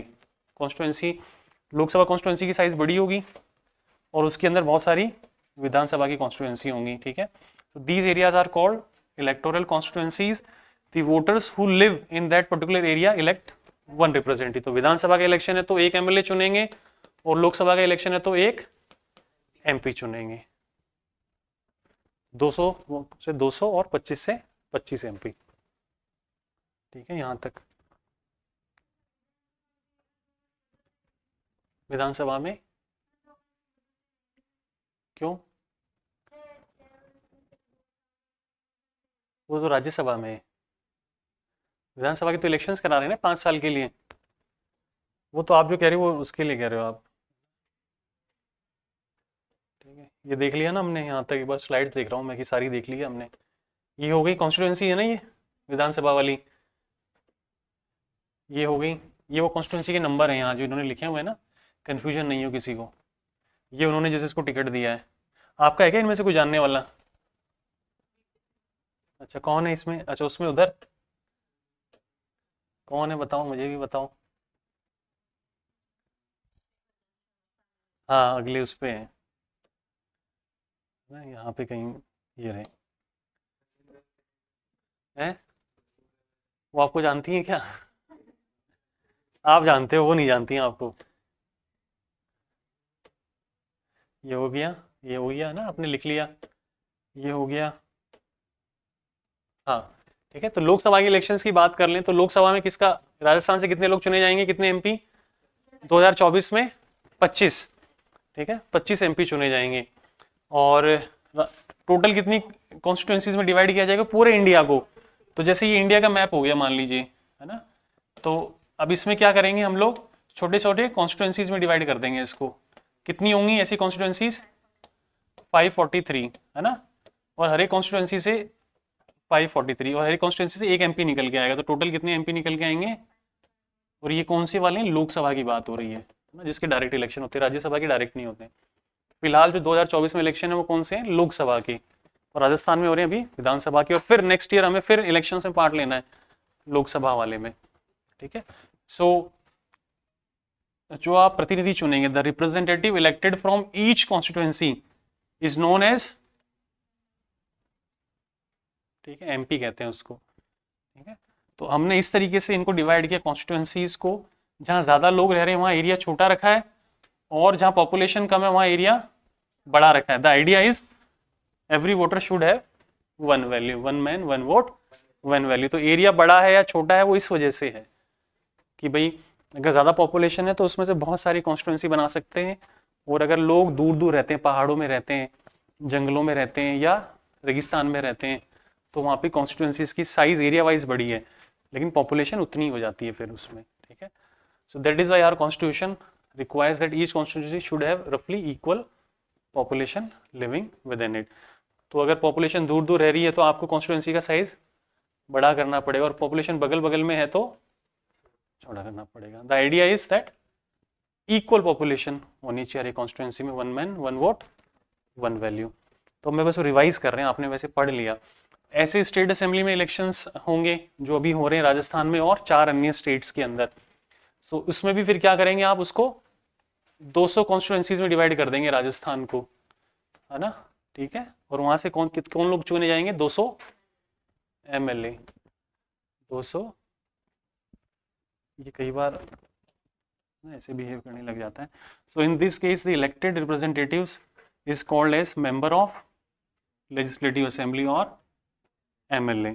So each parliamentary constituency has within it several, तो जैसे जयपुर की मैंने आपको बताई, जयपुर लोकसभा कॉन्स्टिट्यूएंसी है, इसके अंदर विधानसभा की 8 कॉन्स्टिट्यूएंसी हैं, ठीक है। क्योंकि पूरे राजस्थान में कितनी है लोकसभा कॉन्स्टिट्यूएंसी? 25, और विधानसभा है 200, तो रफली एक में कितनी है? रफली एक में कितनी आ गई विधानसभा कॉन्स्टिट्यूएंसी में? लोकसभा कॉन्स्टिट्यूएंसी में कितनी विधानसभा आ गई? डिवाइड करो ना, कितनी आ गई?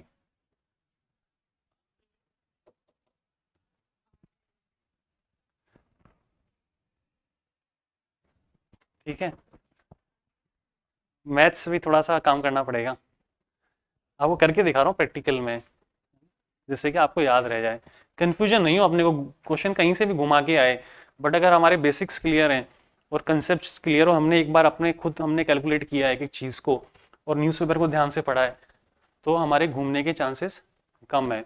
तो कोई आपसे पूछे कि यार जैसे मेरे में तो इतना बड़ा एरिया कॉन्स्टिट्यूएंसी है विधानसभा लोकसभा की, और जयपुर में आपने 8 बना दी विधानसभा की, तो आप ये बोलोगे कि सर यहाँ पे पॉपुलेशन क्लस्टर्ड है, क्लोजली लोकेटेड है ना।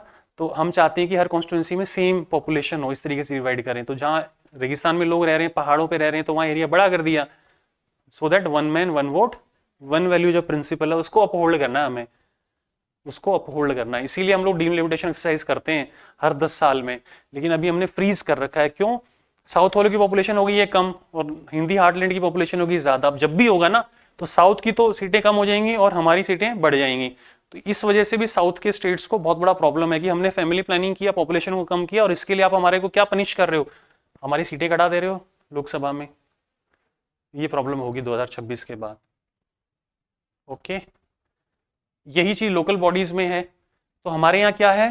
फेडरल सिस्टम है, सेंटर, सेंटर के नीचे और स्टेट के नीचे लोकल बॉडीज।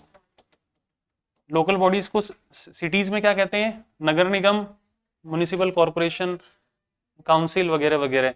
और गांव में कहते हैं पंचायत, पंचायती राज इंस्टीट्यूशंस, और यहाँ अर्बन लोकल बॉडीज। इनके भी इलेक्शंस होते हैं, तो इनको भी डिवाइड करते हैं छोटे छोटे एरियाज में। उसको कॉन्स्टिट्यूएंसी ना कहके क्या कहते हैं? वार्ड कहते हैं। तो कहते हैं ना वार्ड पंच, वार्ड मेंबर है। तो उसको कॉन्स्टिट्यूएंसीज को वार्ड कह देते हैं, लेकिन चीज वही है इलेक्शंस के लिए। The idea is one man one vote one value, तो हर एक वार्ड से एक मेंबर आएगा और मेंबर मिलके फिर आगे चुनेंगे जिसको भी चुनना है। तो the same principle applies for panchayat जो कि रूरल एरियाज में होती हैं, एंड म्युनिसिपल इलेक्शंस जो कि अर्बन एरियाज में होती हैं। ठीक है, तो जयपुर रूरल में क्या होंगी, पंचायत होंगी, और जयपुर अर्बन में क्या होंगी, म्युनिसिपल बॉडी होंगी, नगर निगम है ना अपने यहाँ, ग्रेटर है, हेरिटेज है। ठीक है, और ईच विलेज और town is divided into several wards, जिसको हम लोग कॉन्स्टिट्यूएंसीज कहते हैं लोकसभा और विधानसभा में, उसके केस में उसको वार्ड कह देते हैं, वार्ड मेंबर है ना। Each ward elects one member of the village और the urban local body. So sometimes these constituencies are counted at seat. तो हम कहते हैं ना 200 का इलेक्शन होगा तो हम बोलेंगे अरे कांग्रेस को ना 100 सीट आई, तो मतलब क्या है, जो 200 कॉन्स्टिट्यूएंसीज थी उसमें से टोटल कितने कांग्रेस के लोग जीते, 100 जीते। या बीजेपी की मान लीजिए ना 110 आई, तो 110 सीट आई, तो सीट मतलब इतने कॉन्स्टिट्यूएंसीज में वो लोग जीते हैं उनके ऑल ओवर। तो sometimes these constituencies are also counted as seats, for each constituency represents one seat in the assembly election. तो सीट कह दो, कॉन्स्टिट्यूएंसी कह दो, ले देखे बात वही है। क्लियर है यहाँ तक, क्लियर है यहाँ तक। तो इतना ही, ये रिजर्व कॉन्स्टिट्यूएंसी है, तो मैंने आपको समझा दिया है रिजर्व कॉन्स्टिट्यूएंसीज हमने क्यों रखी है, क्योंकि हिस्टोरिकली जो चीफ जस्टिस ऑफ इंडिया ने भी कहा है कि हमारे यहाँ पे कुछ कम्युनिटीज़ के साथ क्या है, मेन स्ट्रीम नहीं हुई है ना, उनके साथ डिस्क्रिमिनेशन हुआ है ना, उनके रिसोर्सेज नहीं है, एसेट्स नहीं है, पढ़े लिखे नहीं है, और बहुत सारी प्रॉब्लम्स हैं। तो अगर हम उनको वैसे ही छोड़ देंगे और इलेक्शंस होंगे तो जैसे कंपटीशन होता है तो उनका जो रिप्रेजेंटेशन है वो प्रॉपर नहीं हो पाएगा। तो उनका रिप्रेजेंटेशन भी बढ़ाने के लिए हमने डे 1 से क्या रखा है, संविधान में उनके लिए सीट रिजर्व करी है। और सीट किस रेशियो में रिजर्व करी है, किसके लिए रिजर्व करी है, फॉर सर्टन वीकर सेक्शंस है ना, who may not stand a good chance. अब इस वीकर सेक्शन में एक और आ गया है, कौन आ गया है, विमेन आ गई, जिसके लिए 1/3 हमने सीट रिजर्व कर दी है ना। क्योंकि अपने आप हम देख रहे हैं कि 14 या 15% से ज्यादा विमेन इलेक्ट नहीं हो पा रही है, जबकि पॉपुलेशन में कितना रेशियो है उनका, 50%। ये जो रिजर्वेशन हमने रिजर्व कॉन्स्टिट्यूएंसीज करी है, इसके पीछे आइडिया यही है ना, those who may not have the resources, education और the connections to contest and elections against other, तो वो हमने चीज़ें रिजर्व कर दी हैं। और रिजर्व किस प्रोपोर्शन में करी है, उनकी पॉपुलेशन के प्रोपोर्शन में। अगर हम ऐसा नहीं करेंगे ना तो आपको जो vulnerable weaker section of society उसके लोग आपको उसमें दिखेंगे नहीं इलेक्टेड बॉडीज में। ठीक है, और उसके कारण क्या होगा, that would make democracy less representative and less democratic. Democracy का मतलब ही ये है कि भाई जिसमें डिमॉस लोगों का रूल हो, और लोगों का मतलब सभी लोगों का रूल हो ना, जितनी भी कम्युनिटीज हैं है ना, जितनी भी कम्युनिटीज हैं सबका रिप्रेजेंटेशन हो। उसी को इंश्योर करने के लिए हमने कॉन्स्टिट्यूएंसीज क्या करते हैं, रिजर्व करते हैं इलेक्शंस के टाइम। तो रिजर्व कॉन्स्टिट्यूएंसी में सिर्फ उसी कम्युनिटी के लोग ही खड़े हो पाएंगे, लेकिन वोट सब लोग डालेंगे। The idea is to make our democracy more representative and more democratic है ना। सबका साथ, जोर से बोलो, सबका विकास है ना, सबका साथ सबका विकास, जिसको हम लोग कहते हैं ले दे के इंक्लूसिव डेवलपमेंट ना, इंक्लूसिव डेवलपमेंट। तो इंक्लूसिव डेवलपमेंट के लिए जरूरी है कि सभी का पार्टिसिपेशन हो समाज के अंदर, विमेन ना, रिच पुअर, सबका, SC ST OBC जो भी है ना। ठीक है, तो ये चीज़ है। तो वही चीज़ फिर मैंने वापस वही लिखी है घुमा फिरा के, बट आइडिया ये था जो आज मैंने आपको पढ़ाया। तो अब आपको सिर्फ इतना करना है, जो मैंने आपको क्वेश्चंस दिए वो जाके आप थोड़ा सा देख लेना। ओके, और 2-4 मिनट और दे दो आप। अभी आप देख रहे हो ना, कोई ऐड नहीं आता किसी पॉलिटिकल पार्टी का, क्योंकि राजस्थान MP में MCC लग गया है। तो इन 5 स्टेट के ऐड आपको नहीं मिलेंगे सरकार के, बाकी सरकारों के मिल सकते हैं आपको है ना। अदानी का ऐड है इसमें तो।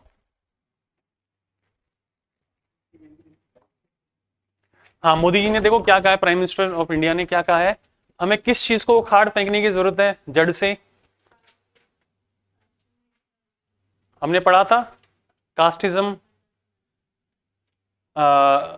ये रीजनलिज्म की बात हो रही है, रिलीजन की बात नहीं हो रही, ये रीजन की बात हो रही है, क्षेत्रवाद की बात हो रही है ना, थोड़ा सा फर्क है। ठीक है, तो ये कह रहे हैं कि भाई है ना, Modi calls for uprooting casteism, मतलब देश में, मतलब कास्टिज्म जो है ना, भेदभाव है वो नहीं होना चाहिए। देर में क्षेत्रवाद जो है ना, साउथ इंडियन, नॉर्थ इंडियन, ये सब चीजें नहीं होनी चाहिए। दशहरा स्पीच में उन्होंने कहा है। तो दशहरे के दिन हम लोग क्या करते हैं, जो भी कुरीतियां हैं, है ना, चाहे हमारे अंदर हैं, कमियां हैं या सोसाइटी में, उसका दहन करना होता है, सिंबॉलिक होता है ना रावण का दहन। ठीक है, तो गांधी वो भी यही कह रहे हैं, आपके मोदी जी प्राइम मिनिस्टर यही कह रहे हैं कि भाई हमें भी क्या करना है, देश के अंदर जो भी इश्यूज हैं, सोशल इल हैं, कास्टिज्म है, कम्युनलिज्म है, रीजनलिज्म है, उसको उखाड़ फेंकने की जरूरत है। तो वही उन्होंने बोला है, इसके अंदर सिंबॉलिक है ना, जातिवाद क्षेत्रवाद के नाम पर माँ भारती को बांटने का प्रयास करती हैं। तो ये सब क्या है, इलेक्शंस आ रहे हैं तो उस हिसाब से चीजें हो रही हैं। ठीक है, एक यहाँ पे देखो क्या लिखा हुआ है बगल में, इलेक्शंस आ रहे हैं तो हम चाहते हैं कि सभी लोग वोट करें। तो आपने अगर न्यूटन मूवी देखी हो तो उसमें जो न्यूटन कुमार हैं, उनकी ड्यूटी कहाँ लगती है, दंतेवाड़ा जो ट्राइबल एरियाज हैं, ठीक है, तो वहां पे पोलिंग बूथ लगाते हैं सो दैट वो लोग भी वोट कर पाए। तो ये कौन से एरियाज हैं जहां पे किस तरह की प्रॉब्लम है, क्या लिखा हुआ है, poll duty, paramilitary troops deployed in LWE areas, deployed in LWE areas, trained on Maoist tactics. ये LWE एरियाज कौन से हैं, ये स्पेशली डेंजरस एरिया है, इसलिए यहाँ पे किसको डिप्लॉय किया है, पुलिस को नहीं, किसको डिप्लॉय किया है, इलेक्शन ड्यूटी में, पोल ड्यूटी में पैरामिलिट्री ट्रूप्स को, CRPF वगैरह को। ठीक है, क्यों, कौन से एरिया है ये, माओवादी जो स्ट्रगल चल रहा है ना, माओइस्ट स्ट्रगल चल रहा है, जो गन में बिलीव करते हैं, वो वाले एरियाज है। तो वहां पे शांति से इलेक्शन हो, कोई डरा धमकाए नहीं किसी को। तो लेफ्ट विंग एक्सट्रीमिज्म वाले जो एरियाज है वहां पे स्पेशल प्रिकॉशन लेनी पड़ेगा इलेक्शन के टाइम। ठीक है, पढ़ लेना आप इसको थोड़ा सा, left wing extremism affected areas क्या होते हैं, जो माओइस्ट वामपंथी जो विचारधारा एक्सट्रीम है। ऐसे ही DY चंद्रचूड़ ने भी कहा है कुछ कल, क्या कहा है, वो US में गए थे, उन्होंने क्या, उसमें वहां पे उन्होंने कोई कॉन्फ्रेंस में भाग लिया, कॉन्फ्रेंस का नाम था unfinished legacy of BR Ambedkar. उसमें उन्होंने क्या कहा है, देखो नीचे क्या लिखा है, चीफ जस्टिस ऑफ इंडिया ने क्या कहा है। भाई चीफ जस्टिस कह रहा है, प्रधानमंत्री कह रहा है, तो इंपॉर्टेंट चीज है ना। यहाँ उसी पेज पे, दशहरा वाले पे क्या लिखा हुआ है भाई,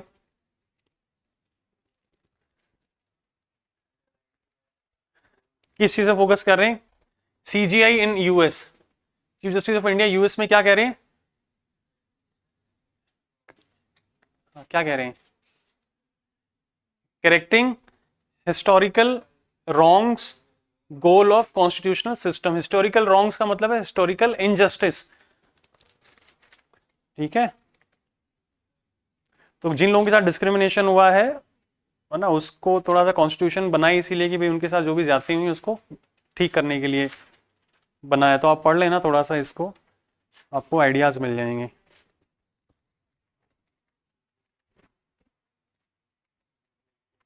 मुंबई में हवा की क्वालिटी खराब है, ये तो आपको मालूम ही है, उस दिन बता दिया था मैंने। उसी पे आ रहे हैं रोजाना, क्यों खराब है, क्योंकि लोग कचरा जलाते हैं ओपन में, है ना, म्युनिसिपल कॉर्पोरेशन है वो ढंग से ध्यान नहीं दे रही है, वगैरह वगैरह। ठीक है, तो इसको यहीं कंक्लूड करते हैं। Okay guys, thank you, thanks a lot.